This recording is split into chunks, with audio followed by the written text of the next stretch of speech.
wabarakatuh. Ketemu dengan saya lagi Abdul Rahman Batubara, Sarjana Hukum. Hari ini saya bertindak sebagai hostnya di podcast Pradi Medan.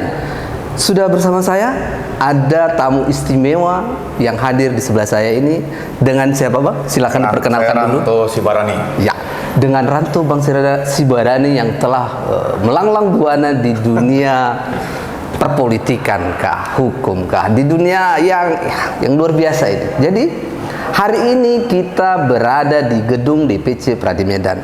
Hari ini juga kebetulan ada kegiatan bakti sosial, pembagian sembako dan penyuluhan hukum dengan tema hukum dan pemilihan umum jujur dan adil.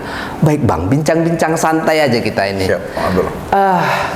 Apa sih sebenarnya yang kita harapkan dari bakti sosial ini, bagi-bagi sembako kepada rakyat ataupun masyarakat yang katakanlah kurang beruntung? Silakan Bang. Terima kasih Bang Abdul Rahman. Selamat sore rekan-rekan semua.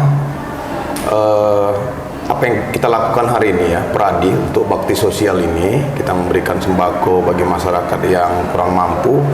Pesannya sebenarnya adalah bahwa kita peduli. Peduli dan berbagi kepada masyarakat yang kurang mampu. Peduli maksudnya kita tetap peduli sebagai advokat, kita peduli kepada yang kurang mampu, dan kemudian bakti sosial ini juga kita kaitkan dengan agenda negara yang sekali 5 tahun pemilihan umum yang akan diselenggarakan pada tanggal 14 Februari 2024 yang akan datang, yang temanya pemilihan umum, hukum dan pemilihan umum yang jujur dan adil. Nah, sebelum kita bagikan sembako, tadi kita memberikan semacam penyuluhan umum terkait dengan bagaimana hukum dan pemilihan umum yang jujur dan adil. Nah, artinya apa? Gunanya apa? Manfaatnya apa? Agar masyarakat juga memahami bahwa kita semua bukan hanya advokat, masyarakat juga itu tokoh kunci yang akan berperan dalam menyukseskan pemilihan umum nantinya di 2024 ini. Nah, pesan yang kita sampaikan sebagai penyuluhan hukum tadi adalah bagaimana pemilihan umum yang jujur. Kita sampaikan bahwa jujur itu ada 2 hal, diantaranya bahwa jujur itu memilih tidak dipaksa dan tidak karena terpaksa, memilih sesuai hati nurani. Itu yang disebut dengan jujur. Dan kemudian memilih tidak karena dibayar dengan uang, tidak menerima bayaran uang, itu jujur. Nah, kemudian soal keadilannya bahwa setiap orang memiliki hak suara satu sesuai dengan yang sudah diatur oleh undang-undang setelah dia memiliki umur 17 tahun ke atas atau yang sudah menikah. Nah, kemudian dia memiliki akses dan cara memilih yang sama dengan yang lain, itu yang disebut adil. Itu Bang Abdul Rahman. Baik, sering kita lihat fenomena di masyarakat bahwa mereka yang rentan ekonominya mudah untuk disusupi atau dipengaruhi untuk memilih yang sebenarnya bukan pilihannya. Dengan alasan apa? Faktor ekonomi. Saya lapar, siapa yang perhatian sama saya, itulah yang saya pilih. Bagaimana sudut pandang Bapak tentang hal ini?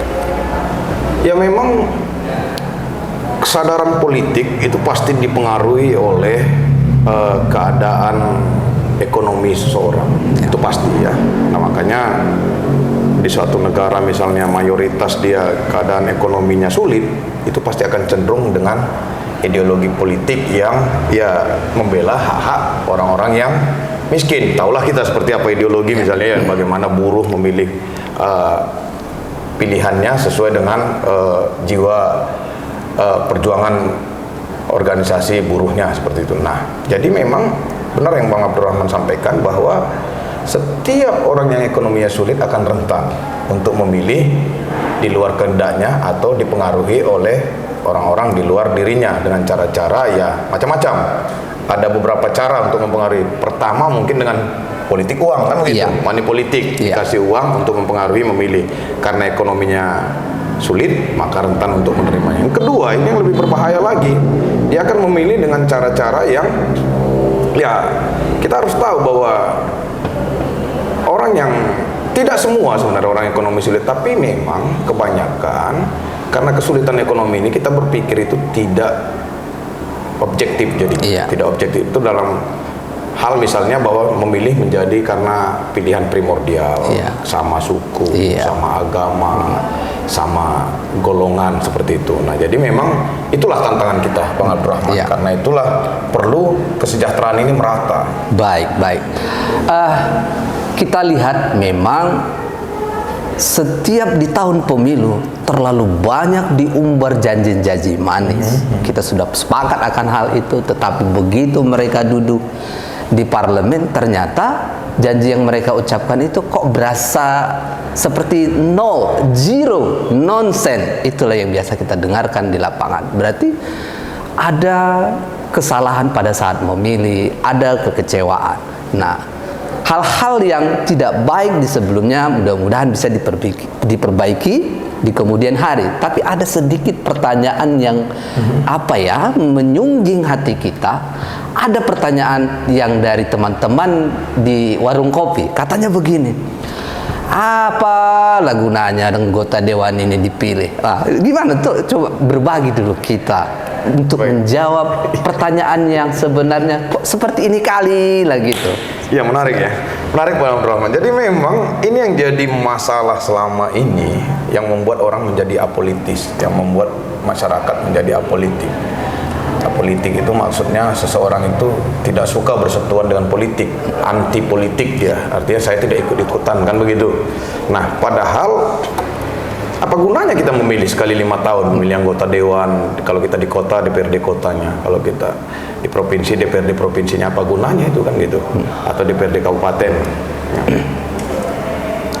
Jadi kita ini sebenarnya hidup bernegara ini tidak terlepas dari politik semuanya. Siap. Kenapa? Katakan misalnya soal anggaran. Anggaran suatu daerah itu ditentukan oleh legislatifnya bersama dengan kepala daerahnya. Ditawarkan oleh kepala daerahnya, disetujui oleh legislatifnya. Nah, kalau legislatifnya tidak peduli, ini misalnya satu isu saja, soal hukum misalnya. Anggota legislatifnya katakan kalau kabupaten kota 35 orang, tidak peduli soal bagaimana kesadaran masyarakatnya soal hukum, tentulah anggaran kabupaten tersebut atau daerah tersebut soal hukum minim. Ya. Nah, karena itu strateginya bagaimana? Masyarakat yang sadar politik harus memilih anggota legislatif yang Pro.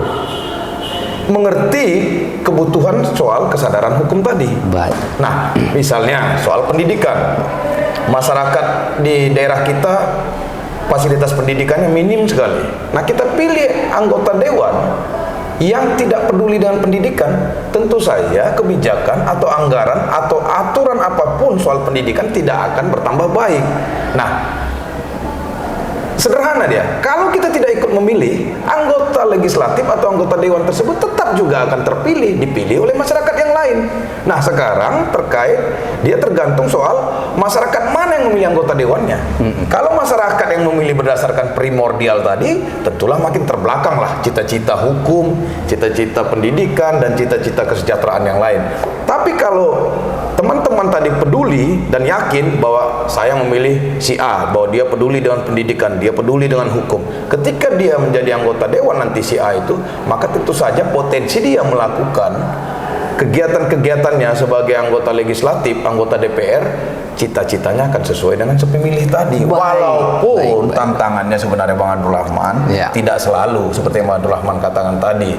Pada saat dia mau menjadi calon legislatif, dia berjanji muluk-muluk, kan begitu. Siap. Nah, tapi walaupun janji tidak ditepati, itu kan kalau kita lihat kemungkinannya, masa yang kita pilih 35 atau 100 orang semua tidak menepati janji. Jadi walaupun tidak ditepati janjinya, mana yang lebih baik? Kita memilih orang yang tidak pernah bercita-cita yang sama dengan kita soal kesejahteraan, pendidikan, dan hukum, daripada kita ikut memilih. Kalau mereka nanti tidak melakukan janji-janjinya, kan kita sebagai masyarakat bisa mengingatkan lagi, Bisa menilai. dan bahkan Track bisa recordnya. menghukum lagi. Iya. Bisa menilai track recordnya dan menghukum. Cara menghukumnya apa? Tidak dipilih pada periode berikutnya. Baik. Karena apa? Walaupun kita tidak memilih, ini catatan bagi masyarakat, walaupun Bapak Ibu tidak datang ke TPS untuk memilih anggota legislatif, seberapa banyak masyarakat yang memilih, tetap anggota legislatif akan duduk di kursinya. Jadi mana yang lebih baik, kita ikut memilih, mempengaruhi siapa yang akan duduk, atau kita diam di rumah, tetap juga akan terpilih, tapi yang terpilih menjadi yang lebih buruk. Baik, bisa kita lihat bahwa minimnya pendidikan politik di masyarakat, mungkin sebagai organisasi yang bergerak di perhimpunan pengacara di Indonesia, apa sih program apa sih yang bisa kita lakukan untuk memberikan kesadaran politik agar nantinya masyarakat paham bagaimana kita memilih wakil kita di parlemen? Bisa Pak diberikan tipsnya agar kita ke depan tidak termakan janji-janji manis Baik. again and again. Terima kasih. Baik, terima kasih. Jadi sebenarnya salah satu yang luar biasa yang dikerjakan Bang Abdurrahman ini, podcast soal bagaimana pemilihan umum ini sudah sangat luar biasa. Kalau ada masyarakat yang melihat, mendengar, dan menonton, sudah sangat luar biasa manfaatnya. Nah, jadi sebenarnya cara-caranya adalah ya kita terlibat dengan masyarakat. Artinya begitu nanti pemilihan umum atau proses tahapan-tahapan pemilihan umum, kalau ada masyarakat yang hak-haknya tidak terpenuhi, misalnya tidak terdaftar sebagai pemilih tetap, tidak mengetahui di mana dia memilih, nah ini kan bisa datang ke Peradi. Peranan Peradi akan membantu memperjuangkan masyarakat untuk mendapatkan hak-haknya sebagai warga negara, membantu mendapatkan hak-haknya untuk sebagai terdaftar sebagai pemilih, dan membantu mereka untuk menjadi pemilih yang tidak ditekan oleh orang lain. Nah, jadi apapun misalnya masyarakat nanti bertemu dengan pelanggaran-pelanggaran terkait pemilu ini, silahkan datang ke kantor Peradi, bahwa Peradi akan siap membantu, terutama Peradi di cabang Medan ini. Iya. Baik, terima kasih. Sebelum kita tutup perbincangan kita ini, kita akan memberikan closing statement yang singkat dan padat, apa dan bagaimana menghadapi tahun politik ini di tahun 2024. Kita berikan kesempatan kepada Pak. Silahkan. Baik, terima kasih Bang Abdurrahman. Jadi bagi kita semua, masyarakat Sumatera Utara dan masyarakat Kota Medan dan masyarakat Indonesia pada umumnya, bahwa kita tidak bisa terlepas dari politik. Apapun yang kita sebut bahwa kita apolitik, tidak suka politik, anti politik, bahwa politik itu jahat, itu semua tidak ada gunanya. Karena apa? Kita tidak memilih pun, negara ini harus berjalan. Negara ini harus punya anggota legislatifnya, harus memiliki kepala daerahnya, dan harus memiliki presidennya. Dan walaupun kita tidak peduli, anggaran tetap ditetapkan. Anggaran tetap akan disusun oleh anggota legislatif, anggaran akan diusulkan juga oleh kepala daerah kita masing-masing. Karena itu apa? Karena itu lebih baik kita peduli, ikut menyukseskan pemilihan umum di 14 Februari 2024, datang ke TPS, pilih dengan cara yang jujur, pilih dengan sesuai dengan hati nurani, jauhkan hal-hal yang mengganggu stabilitas negara. Jauhi hal-hal yang mempengaruhi bagaimana kita memilih, yang menggunakan isu-isu sara, apalagi isu seperti yang disampaikan oleh Bang Abdurrahman tadi, isu-isu ekonomi, misalnya kita dibayar untuk memilih seseorang.